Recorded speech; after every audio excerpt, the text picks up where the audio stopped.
र आज हामीहरू कलस्य 1 अध्यायको 15 पदबाट हेर्दैछौँ। अहिले कलस्य पुस्तक 1 अध्यायको 15 पददेखि खण्ड हामी हेर्दैछौँ। यो ज्यादै महत्त्वपूर्ण अध्ययन हो है त। यसर्थ हामी यसमा चाहिँ सबै मिलेर अघि बढौँ। र 1 अध्यायको 15 पदबाट हाम्रो अध्ययन जारी हुनेछ र यतिखेर हामी एउटा महत्त्वपूर्ण विषयमा प्रवेश गर्छौँ।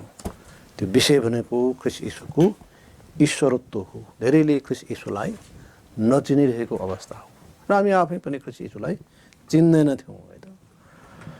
र अब चाहिँ नै हामी पाउँछौँ उहाँको बारेमा लेखिएको छ, उहाँ अदृश्य परमेश्वर प्रतिरूप, सारा सृष्टिका जेठा हुनुहुन्छ है त। उहाँ यस खण्डमा सृष्टिकर्ताको रूपमा देखिनु भएको छ। यीशु ख्रीष्ट सृष्टिकर्ता हुनुहुन्छ र उहाँले सबै कुराहरू सृष्टि गर्नुभयो। 16 पदले पनि भनेको छ, किनभने स्वर्गमा भएका र पृथ्वीमा भएका कुराहरू, देखिने र नदेखिने कुराहरू, चाहे सिंहासनहरू, चाहे प्रभुताहरू, चाहे प्रधानहरू, चाहे अधिकारीहरू, सबै उहाँद्वारा नै सृष्टि गरिएका हुन्। सबै कुराहरू उहाँद्वारा र उहाँको निम्ति सृष्टि गरिएका हुन्। र यसर्थ उहाँ चाहिँ नै सृष्टिकर्ता परमेश्वर हुनुहुन्छ सबभन्दा पहिला चाहिँ है। र उहाँको बारेमा ज्यादै स्पष्ट कुरा 15 पदमा उल्लेख छ कि उहाँ चाहिँ नै परमेश्वरको वा अदृश्य परमेश्वरका प्रतिरूप हुनुहुन्छ। अर्थात् उहाँ साँच्चैकै उस्तै र सिद्ध प्रतिनिधित्व गर्ने व्यक्ति हुनुहुन्छ परमेश्वरको। केही फरक छैन। परमेश्वर जस्तो हुनुहुन्छ त्यस्तै उहाँ हुनुहुन्छ। उहाँलाई हेरेपछि परमेश्वरलाई हेरिएको हुन्छ, उहाँलाई चिनेपछि उहाँलाई चिनिएको हुन्छ। यसर्थ यीशु ख्रीष्ट चाहिँ अदृश्य परमेश्वरको प्रतिरूप हुनुहुन्छ। जुन कुरा संसारले बुझ्न गाह्रो छ, बाइबलको ज्यादै स्पष्ट शिक्षा यो हो कि आदिमा वचन थियो र वचन परमेश्वरसँग थियो र वचन नै परमेश्वर थियो भने यूहन्ना 1 मा उल्लेख गरेको छ। र त्यो वचन चाहिँ देह हुन आयो, शरीरमा आउनुभयो र शरीरमा आउनुको पनि ज्यादै ठुलो महत्त्व थियो, अर्थ थियो। उहाँ शरीरमा आउनु आवश्यक थियो र सबै कुराहरू उहाँद्वारा सृष्टि गरिए। संसार र यावत थोकहरू उहाँबाट सृष्टि गरिए र उहाँलाई सारा सृष्टिको जेठा भनेको छ।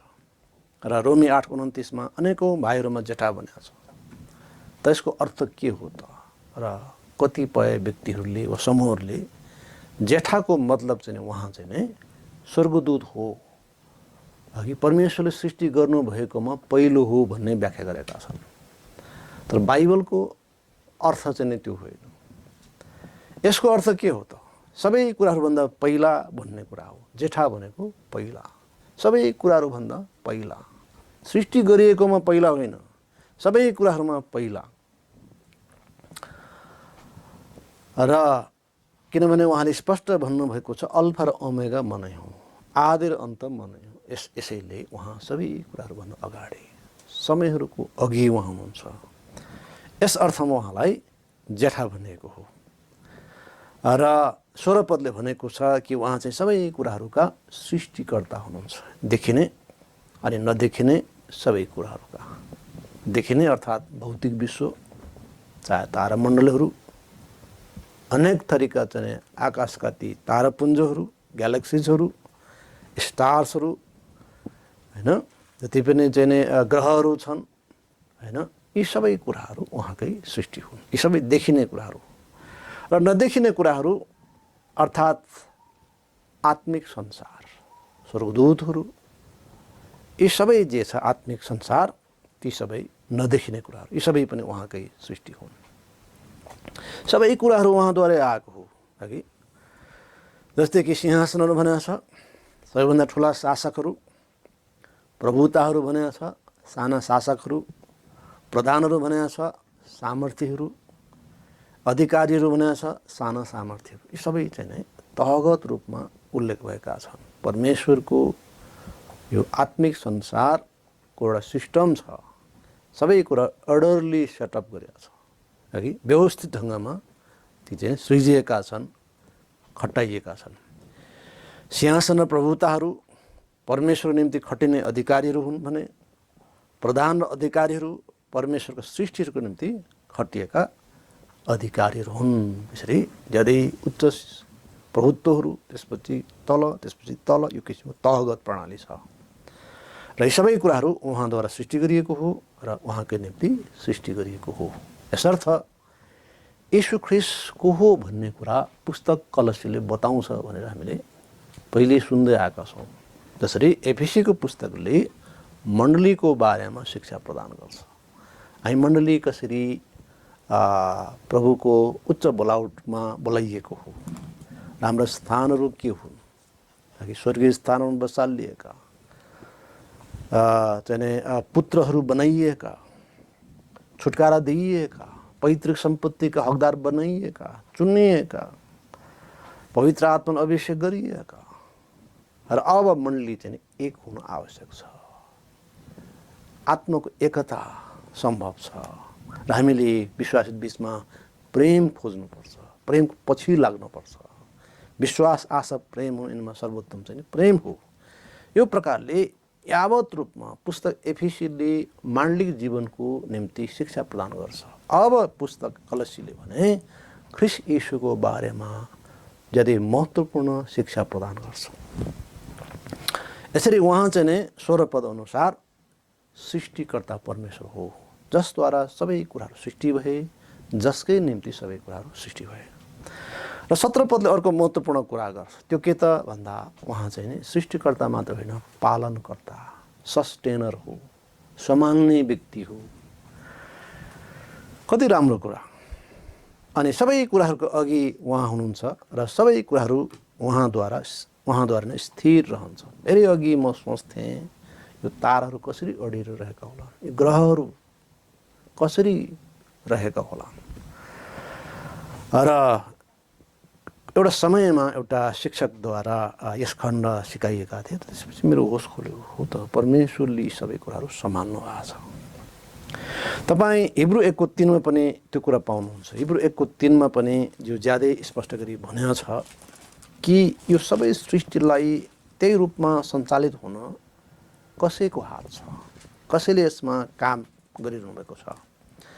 यहाँ लेखिएको छ हिब्रू 1 को 3 मा, जो उहाँको महिमाको चमक र उहाँको व्यक्तित्वको पक्का प्रतिरूप हुनुहुन्छ र आफ्नो सामर्थ्यको वचनले सबै थोकहरू सम्हाल्नुहुन्छ। आमेन। सबै थोकहरू उहाँले सम्हालिराख्नु भएको छ। आफैद्वारा हाम्रा पापहरू शुद्ध पारेपछि उहाँ उच्च स्थानमा महामहिमको दाहिने हातपट्टि बस्नुभयो। यसरी सबै थोकहरू आफ्नो सामर्थ्य वचनले सम्हाल्नुहुन्छ। सूर्य थोरै नजिक आएमा के हुन्छ? पृथ्वीमा खडेरी हुन्छ, है, समुद्र सुक्न सक्छ, मान्छे तापले मर्छ, जीवहरू सबै मर्छन्, डढेलो लाग्न सक्छ जङ्गलमा। थोरै टाढा गइदियो भने के हुन्छ? पृथ्वीका सबै समुद्र आइस बन्छ, होइन? जाडोले हामी कठ्याङ गरिन्छौँ, हामी मर्छौँ। त परमेश्वरले ठिक्क दूरीमा राख्नु भएको छ। कसैले भन्न यो सबै चाहिने विकासवादको चाहिँ यो सिद्धान्त, माने विकासवादकै चाहिँ सिद्धान्त अनुसार यो आफै आफ यसरी नै सन्तुलन बसेको। त सबै कुराहरू आफै आफ हुने भए, आफै आफ अडिने भए गडबडी त आफै आफ पनि हुनुपर्ने हो, है। त किनभने त्यो टेन्डेन्सी त छ, मोसन त छ हरेक चिजमा, त्यसको पनि गति छ। त त्यसले गति छाड्नुपर्ने हो, होइन? त्यसले चाहिँ स्थान चाहिँ डिसअर्डरमा चाहिँ जो जानुपर्ने हो, त्यो देखिएन। यी सबमा कोही व्यक्तिको हात देखिन्छ। शक्तिशाली बाहुद्वारा यी सबै कुरा संरक्षित भएको, सम्हालिएको देखिन्छ। र यसको स्पष्ट जवाफ बाइबलले दिन्छ कि सबै कुराहरू परमेश्वरबाट सम्हालिएको हो। आमेन। यसर्थ ख्रीष्ट येशूको बारेमा ज्यादै स्पष्ट कुरा उल्लेख गरेको छ। 16 पदले भन्छ उहाँ सृष्टिकर्ता हुनुहुन्छ, 17 पदले भन्छ उहाँ पालनकर्ता, सम्हाल्ने व्यक्ति। त सृष्टि गर्नु मात्रै सबै कुरा थिएन, तर त्यसलाई हुबहु त्यही रूपमा सञ्चालन हुनु पर्यो, सम्हाल्नु पर्यो। र 18 पदले भन्छ अनि उहाँ शरीर अर्थात् मण्डलीका शिर हुनुहुन्छ, जो सुरु अर्थात् मरेकाहरूबाट बेहुतनेहरूमा जेठो हुनुहुन्छ र सबै कुराहरूमा उहाँलाई नै पहिलो स्थान दिइयोस्। र यीशु ख्रीष्टको बारेमा थप कुरा यहाँ उल्लेख गरेको छ। मरेकाहरूबाट बेहुतनेहरूमा जेठो हुनुहुन्छ। यसअघि कोही पनि मरेकोबाट बेहुँदैन। यीशु ख्रीष्ट मात्रै पहिलो व्यक्ति हुनुहुन्छ जो मरेकाबाट जीवित हुनुभयो, किनकि उहाँ परमेश्वर हुनुहुन्थ्यो। आदममा सबै मर्छन्, अब यीशु ख्रीष्टमा सबै जीवित पारिन्छन्। यसर्थ अब मानिसहरूको आशा यीशु ख्रीष्ट हुनुहुन्छ र उहाँ नै मण्डलीको शिर पनि हो। बचाइएकाहरूको जुन बगाल छ त्यसलाई मण्डली भनिन्छ है, जो अघि नै स्वर्ग गइसके, जो पृथ्वीमै पनि छन्, विभिन्न ठाउँहरूमा विभिन्न मण्डलीहरूमा छरिरहेका छन्, ती सबैको एउटा संयुक्त समूहलाई मण्डली भनिन्छ। त त्यस पूर्ण मण्डलीको चित्र स्वरूप, सङ्केत स्वरूप आज संसारमा स्थानीय मण्डलीहरू सञ्चालित हुन्छन्। त स्थानीय मण्डली एउटा चित्र मात्रै हो, तर एउटा समग्र एउटा मण्डलीको कुरा बाइबलले गर्छ। अथवा एउटा पूर्ण मण्डली जसले आफूलाई तयार पार्दैछन् र ख्रीष्टलाई भेट्नका लागि आफै आफ तयारी हुँदैछन् प्रभुको अनुग्रहद्वारा। यसर्थ उहाँ चाहिँ नै मरेकाहरूबाट बेहुतनेहरूमा जेठा हुनुहुन्छ। र यसो भएको हुनाले यीशु ख्रीष्टको बारेमा महत्त्वपूर्ण तथ्यहरू, यी पदहरू उल्लेख भएका छन्। र अब यीशु ख्रीष्टले अर्को महत्त्वपूर्ण काम पनि गर्नुभयो। उहाँको ईश्वरत्वको बारे हामीले हेऱ्यौँ अहिले, कि उहाँ सृष्टिकर्ता हो, उहाँ चाहिँ नै पालनकर्ता हो, उहाँ सम्हाल्ने व्यक्ति हो। र अर्को महत्त्वपूर्ण कुरा हामी हेर्दैछौँ कि उहाँ चाहिँ नै मेलमिलाप गराउने व्यक्ति हो। अब सारा मानिसहरूलाई परमेश्वरसँग मेलमिलाप गराउने कार्य उहाँले गर्नुहुन्छ, किनकि सारा परिपूर्णताले उहाँमा वास गरेकोमा पिता प्रसन्न हुनुभयो। साथै उहाँको क्रुसको रगतद्वारा मेलमिलाप गरेर उहाँद्वारा नै सबै कुराहरू, चाहे पृथ्वीमा भएका कुराहरू हुन्, चाहे स्वर्गमा भएका कुराहरू, उहाँद्वारा नै आफूसँग मिलाप गराएकोमा प्रसन्न हुनुभयो। यसरी अब सबै कुराहरू यीशु ख्रीष्टद्वारा मेलमिलाप गराइन्छ, अथवा सबै मानिसहरू हो। यसरी क्रुसको रगतद्वारा मेलमिलाप भनिएको छ, अर्थात् फेरि पहिलेकै अवस्थामा परमेश्वरले मानिसलाई मिलापमा ल्याउन चाहनुहुन्छ। परमेश्वरले आदम र हव्वालाई तिनका पतन अघि जुन किसिमको सम्बन्ध पाउनुभयो अथवा जुन किसिमको सङ्गति पाउनुभयो, त्यो किसिमको सङ्गतिको अपेक्षा उहाँले गर्नुहुन्छ आज पनि। र त्यो सम्भव छ ख्रीष्ट येशूद्वारा। अब हामी पितासँग सङ्गतिमा आउँछौँ, मिलापमा आउँछौँ। यसै पृथ्वी र स्वर्गमा भएका कुराहरूलाई मिलापमा ल्याइएको छ र तिनीहरूलाई परमेश्वर प्रेम र बुद्धि प्रकट गरिएको छ। कति अचम्म कार्य! उहाँको उद्धारको कार्यको समाप्तिले स्वर्गमा शान्ति आएको छ र ख्रीष्टको जन्मले पृथ्वीमा शान्ति ल्याएको छ। अर्थात् ख्रीष्ट येशूको जन्मले दुवै स्वर्ग र पृथ्वी रमाएको हो, रमाउने अवसर पाएको हो। पृथ्वी र स्वर्गका हामी पाउँछौँ, पृथ्वी र स्वर्गका सबै नै ख्रीष्टप्रति उहाँको मेलमिलापको निम्ति कृतज्ञ हुनुपर्छ। स्वर्ग पनि रमाएको छ अनि पृथ्वी पनि रमाएको छ। यसर्थ पापको कारण कमजोर बनेका स्वर्गदूतहरूले ख्रीष्टद्वाराको मिलापको कारण सामर्थ्य बन्छन् र उनीहरूले शैतान र उनका दूतहरूलाई स्वर्गबाट धपाउन सक्छन्। स्वर्गमा रमाहट छ, पृथ्वीमा पनि रमाहट छ। र यसरी येशू ख्रीष्टद्वारा मिलाप ल्याइएको छ है त। उहाँद्वारा नै सबै कुराहरू, चाहे पृथ्वीमा भएको कुराहरू, चाहे स्वर्गमा भएको कुराहरू, उहाँद्वारा नै आफूसँग मिलाप गराएकोमा प्रसन्न हुनुभयो। 21 पद, अनि तिमीहरू बितेको समयमा दुष्ट कामहरूले गर्दा पराई भएका र आफ्ना मनमा शत्रु भएका थियो। बितेको समयमा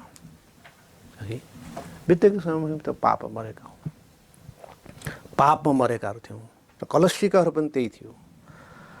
यसरी कलस्सीकाहरूलाई पनि अब मिलापमा ल्याइएको छ कि पराई भएका थिए, उनीहरू शत्रु भएका थिए र कामहरूमा दुष्टता थियो, मनमा शत्रुता थियो। मानिस स्वाभाविक रूपले शत्रु भएर जन्मिन्छ, परमेश्वरको विरोधी भएर, विद्रोही भएर जन्मिन्छन्। तर अब कलसीकारलाई पनि मिलापमा ल्याइएको छ। 22 पदमा लेखिएको छ, तर अब त मृत्युद्वारा आफ्नो मासुको शरीरमा उहाँले तिमीहरूको मिलाप गराउनु भएको छ, तिमीहरूलाई आफ्नो सामु पवित्र निष्कलङ्क र निर्दोष उपस्थिति गराउनका निम्ति। यसरी होइन उहाँले आफ्नो मासुको शरीरमा यो गर्नुभएको छ अघि, अर्थात् उहाँको शरीरमा उहाँले जुन बलिदान दिनुभयो त्यसद्वारा उहाँले मिलाप ल्याउने काम गर्नुभयो र उहाँ शरीरमा आउनु जरुरी थियो, किनकि मृत्युद्वारा मात्रै परमेश्वरसँग मिलाप गराउन सम्भव थियो। र यदि उहाँ स्वर्गदूत जस्तै वा त्यो खालको सुपर नेचुरल होइन विशेष खालको शरीर लिएर वा स्वरूप लिएर संसार आउनुभएको भए त क्रुसमा टाँगिँदा उहाँलाई किन कष्ट हुन्थ्यो त? स्वर्गदूतलाई क्रुसमा टङ्गाएर के फाइदा हुन्छ, के दुःख छ स्वर्गदूतलाई? फुत्तै निस्केर वरपर जान सक्ने अवस्था हुन्छ। तर येशू ख्रीष्ट शरीरमा आउनु जरुरी थियो। यसबारे हिब्रूको 2ले ज्यादै प्रष्ट गरी भनेको छ। हिब्रू 2को 14 पद तपाईँले हेर्न सक्नुहुन्छ, यो ज्यादै स्पष्ट गरी उल्लेख गरेको छ। यसकारण छोराछोरीहरू मासु र रगतका भागीदार भएको हुनाले उहाँ आफै पनि उसरी नै ती कुराकै भागी हुनुभयो। मृत्युद्वारा मृत्युको सामर्थ्य भएकोलाई अर्थात् शैतानलाई नष्ट गर्नलाई। मानिसहरू जसलाई उद्धारको आवश्यकता छ उनीहरू शरीरमा छन्, मासु र रगतका जने भागीदार हुन्, त्यसैले उहाँ आफै पनि तिनै कुराको भागीदार हुनुभयो ताकि मृत्युद्वारा मृत्युको सामर्थ्य भएकोलाई अर्थात् शैतानलाई नष्ट गरियोस्, तब नै मृत्यु अर्थपूर्ण हुने हो। अब बौरी उठिसकेपछिको शरीरमा पनि अन्तर थियो। झ्याल ढोका थुनेको अवस्थामा स्वाट्ट बिचमा आउन सक्ने, बन्द गरिएको छ झ्याल ढोका फेरि हराउन सक्ने। बौरी उठाएपछिको उहाँको शरीर फरक थियो। त्यो बौरी उठाइएको शरीर हो, त्यो महिमित शरीर हो, त्यो स्वर्गीय शरीर हो। त्यो त्यही रूपमा आज स्वर्गमा उहाँ हुनुहुन्छ। यद्यपि स्वर्गमा उहाँ महिमामा प्रवेश गर्नुभएको छ, त्यसैले हामी उहाँको चमक हामी भिन्न पाउँछौँ, तर त्यो किसिमको गजबको शरीर उहाँमा बौरी उठाएपछि थियो। त्यस शरीरमै उहाँ उचालेर जानुभयो। त अब त्यही किसिमको शरीरमा उहाँ आउनुभएको भए त कल्वरी क्रुसको मरण उहाँको लागि के नै ठुलो कुरा हुन्थ्यो त? त्यो त्यस्तो मूल्यवान हुने थिएन। तर उहाँले शरीरमा भारी पीडा भोग्नुपर्छ। शैतानमाथि विजय पाउनको लागि उहाँले मृत्युको पीडा भोग्नुपर्छ, त्यो पीडा भएर जानुपर्छ। यसैको लागि उहाँ शरीरमा आउनुभएको। नभए उहाँ स्वर्गदूतको रूप धारण गर्न सक्नुहुन्थ्यो, त्यो किसिम शरीर लिएर आउन सक्नुहुन्थ्यो, त्यो गर्नु भएन। यसकारणले कलसीको 22 पदले भन्छ, तर अब मृत्युद्वारा आफ्नो शरीर मासुको शरीरमा उहाँले तिमीहरूको मिलाप गराउनु भएको छ। मासुको शरीर तपाईँ हाम्रो जस्तै शरीर छ। सानो एउटा भ्रूणबाट सुरु भएर बेबी रूपमा जन्मेर त्यसपछि हामी जस्तै शरीरमा, बुद्धिमा, होइन कदमा, भनौँ शरीरमा अनि बुद्धिमा हर पक्षमा बढ्दै बढ्दै जानुभयो। हामीले जस्तो उहाँले शरीर धारण गर्नुभयो, जसमा थकाइ हुन्थ्यो, निद्रा हुन्थ्यो, यी सबै हुन्थ्यो। यसर्थ उहाँले मृत्युको भारी पीडा खप्नुभयो, जसले मात्रै पापको ज्याला मृत्यु चाहिँ तिर्न सक्थ्यो अथवा त्यसको भनौँ त्यसको प्रायश्चित गर्न सक्थ्यो, पापको प्रायश्चित गर्न सम्भव हुन्थ्यो। र 23 पद लेखेको छ, यदि तिमीहरू जग बसालेर स्थिर भएर विश्वासमा लागिरह्यो भनेर सुसमाचारको आशाबाट हटेनौ भने, जुन सुसमाचार तिमीहरूले सुनेका छौ, जुन चाहिँ स्वर्गमुनि भएको हरेक प्राणीलाई प्रचार गरिएको थियो, जसको सेवक म पावल बनाइएको छु। है त? यसर्थ यो कुरा चाहिँ नै सुसमाचारले स्पष्ट पारेको छ र सुसमाचारको आशामा हामी खडा हुनुपर्छ। सुसमाचारमा विश्वास गरेर हामी प्रभु कहाँ जान योग्य हुने हो। र यो सुसमाचार स्वर्गमुनि भएको हरेक प्राणीलाई प्रचार गरिएको छ, गरिनुपर्छ। यसको लागि पावल नियुक्त भएको सेवकको रूपमा आज हामीहरू यही सेवाको लागि अथवा यही सन्देशको लागि समर्पित छौँ। अब 24 पदबाट अलि फरक विषय आएको छ। मण्डलीका निम्ति परिश्रम भन्ने विषय आएको छ र अब म तिमीहरूका निम्ति मेरा दुःखहरूमा आनन्द मनाउँछु अनि उहाँको शरीरका निम्ति जो मण्डली हो ख्रिस्टको कष्टहरूमा जो कमी छ त्यसलाई म मेरो शरीरमा पुरा गर्दछु। यसरी पावलले दुःखहरूमा आनन्द मनाउन स्वीकार गरेको छ। ख्रिस्टको महिमाको निम्ति पवित्र जनहरूको आत्मिक उन्नतिका लागि उनी यी सबै दुःखहरूमा आनन्दित छन्। ख्रिस्टले आफ्नो शरीर मण्डलीको निम्ति हैन यसरी कष्ट भोग्नलाई सुम्पनु भयो हैन अनि आफ्नो बलिदानद्वारा मण्डलीलाई किन्नुभयो। अब उहाँको बलिदानको कारणले मानिसहरू आशीषित भए। अब ठिक त्यही रूपमा प्रभुका सेवकहरूले पनि गर्न आवश्यक छ है। र पावलले पनि आफ्नो जीवन कैदी जीवन बिताइरहेका छन् र उनको कैदी अवस्थाले पवित्र जनहरूलाई उत्साह पनि मिलिरहेको थियो। यसर्थ ख्रिस्टको शरीरको निम्ति अर्थात् मण्डलीको निम्ति पावल कष्ट भोग्न ज्यादै आनन्दित थिए, खुसी थिए। आज हामीहरू एक अर्काका लागि जिउने हो। हामी केवल आफ्नो लागि जिउँदैनौँ तर हामी मण्डलीको लागि जिउँछौँ र हामी मण्डलीको निम्ति दुःख भोग्ने कार्यमा प्रभुले हामीलाई आनन्द दिनुभएको छ। यसर्थ हामी यही रूपमा यही आत्मामा हामी अघि बढ्नुपर्छ।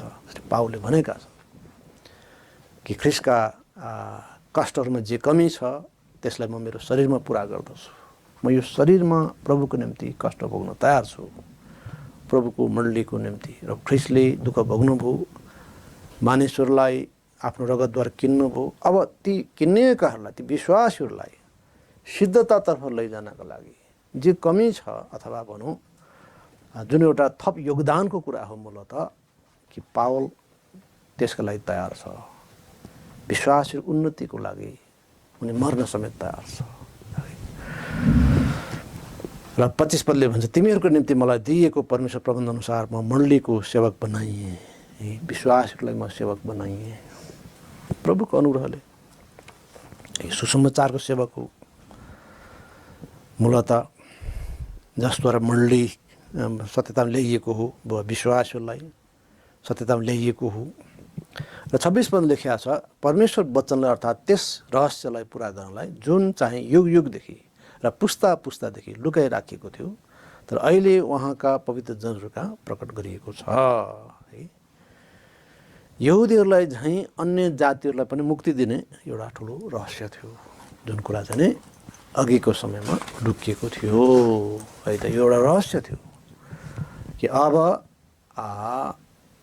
यहुदीहरू जस्तै अन्य जातिहरू पनि परमेश्वर अनुग्रहको भागीदार हुन्छन्, एउटै मण्डलीको उनीहरू अङ्गहरू बन्छन्। यसर्थ यी सबै चाहिँ नै परमेश्वर वचनद्वारा सम्भव भएको हो, जसले धेरैलाई धर्मी बनाएको हो, चित्तैमा धर्मी बनाएको हो।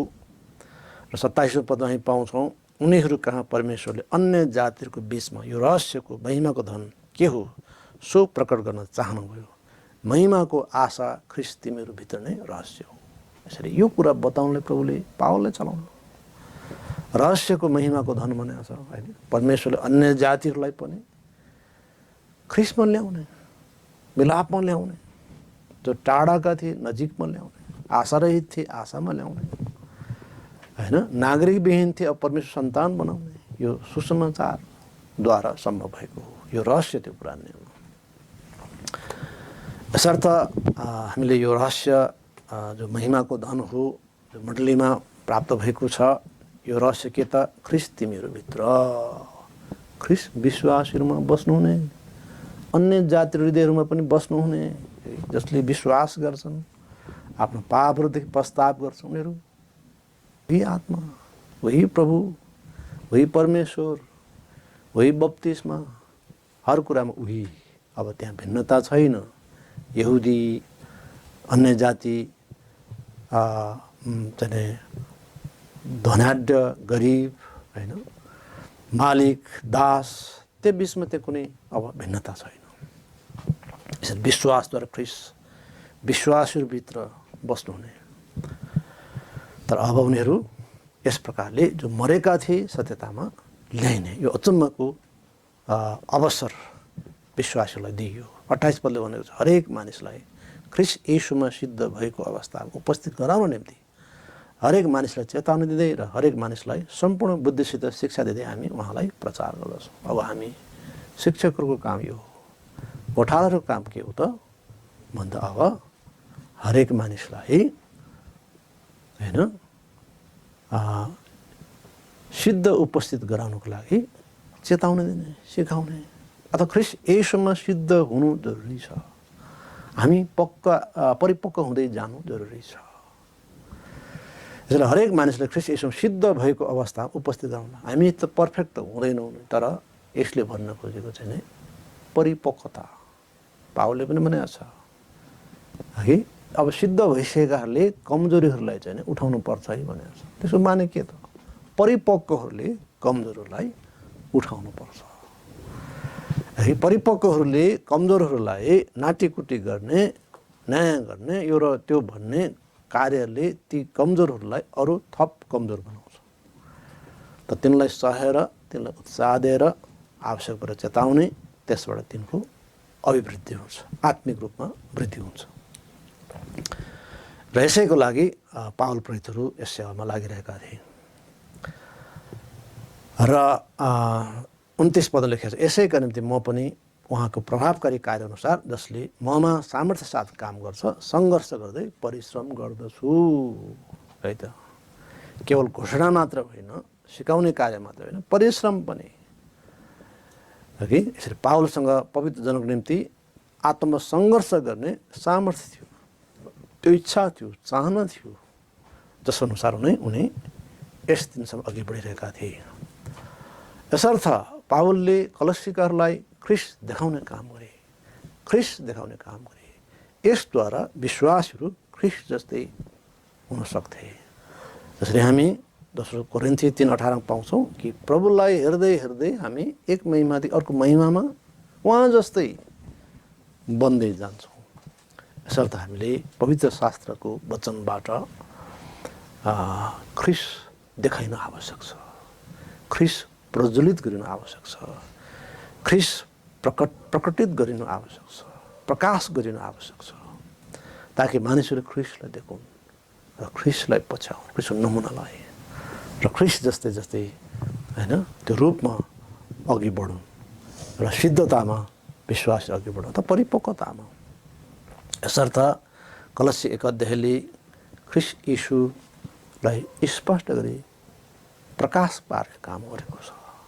उहाँ परमेश्वर हुनुहुन्छ, साथै सारा सृष्टिका सम्हाल्ने व्यक्ति पनि हुनुहुन्छ। यो जान्नु कति महत्त्वपूर्ण कुरा हो। आज धेरै मानिसले येशू ख्रीष्टलाई चिन्दैनन् र मूर्खतापूर्ण कुरा गर्छन्। तर एक दिन हरेक घुँडा उहाँको सामु टेकिनेछ, हरेक जिब्रोले उहाँलाई प्रभु भन्ने त्यो दिन आउँदैछ। उहाँ एउटा सानो ढुङ्गा हो जसलाई मानिसले गनेनन्, हिसाब गरेनन्, तर त्यो ढुङ्गा चाहिँ बढ्दै बढ्दै आइरहेछ। र अहिलेसम्म आइपुग्दा पनि हामी यो देख्छौँ कि सारा विश्व ख्रीष्टको प्रेमद्वारा प्रभावित छ, ख्रीष्टको सन्देशद्वारा ढाकिएको छ। र यो क्रम चाहिँ बढ्दै जानेछ र एक दिन ख्रीष्ट स्वयंले सारा पृथ्वीमाथि राज्य नै गर्नुहुन्छ। यसर्थ ख्रीष्ट चिन्नु आवश्यक छ। यदि कसैले ख्रीष्टलाई चिन्नु भएको छैन, चिन्नलाई जरुरी छ। ख्रीष्ट येशू परमेश्वरको पक्का प्रतिरूप हो। जे परमेश्वर हुनुहुन्छ ठिक त्यही उहाँ हुनुहुन्छ।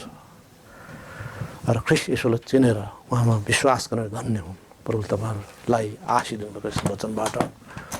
र यसर्थ हामी प्रभुलाई हेरौँ कि हामी दिनौँ, प्रभुलाई हेर्दै उहाँबाट सिक्दै हामी जाउँ। किनभने प्रभु सामान्य व्यक्ति होइन। यद्यपि उहाँ शरीरमा आउनुभयो, तर त्यो अनिवार्य थियो। मानिसहरूको पापहरूको प्रायश्चितको लागि शरीरमा आउनु जरुरी थियो। तापनि उहाँको शरीरमा सारा ईश्वरत्वले वास गर्थ्यो। उहाँको शरीरमा परमेश्वरको सारा परिपूर्णताले वास गर्थ्यो। यसैले उहाँ 100मा 100% मानवीय स्वरूप लिएर आउनुभयो, तर उहाँमा 100मा 100% ईश्वरत्व थियो। परमेश्वर तपाईँलाई आशीष दिनुभएको होस्। हुन्छ हामी अन्त गर्नेपट्टि लाग्नेछौँ। प्रभुको वचन हामी यही राख्नेछौँ।